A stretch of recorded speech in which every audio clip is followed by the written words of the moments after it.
Hojiin teenya ta'arraan tana duniyaa tanarratti dalaynu ta'arra gartee teenya waan feene haasoynu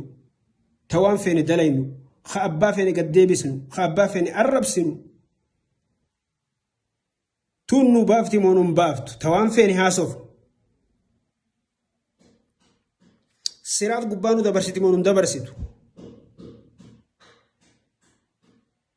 sinqiin asumatti namuu sinqeeffata saniin gartee siraat gubbaa achi dabarta saniin dirree mahshar keessatti gartee gaaddiseeffatta saniin dalagaa ta'e mirgaan fudhatta saniin qabrii keessatti dukkana qabrii san keessatti kophaa sanitti itti buhaarta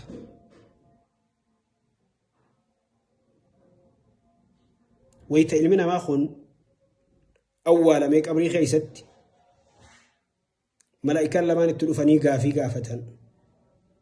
booda yoo deebise toltuu waan gaafatame deebise yoo deebisuu baate hundaa'uu dalagaasaatu bifaa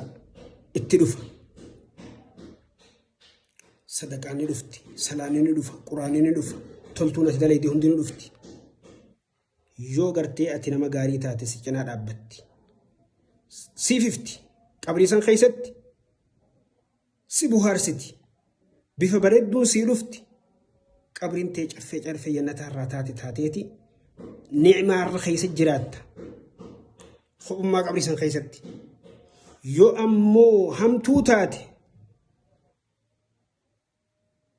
bifa hamtuu hundaan si dhuftee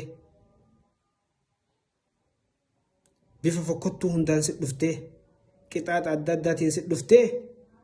qabrii tana keessatti qixaaxamta osoo achii hungeenyu idan bakki irraa waa guurrannee deemnu asii obboleeyyan guyyaan qiyaamaa guyyaa laafaa miti haa itti qophooynu. Assalaamu alaikum.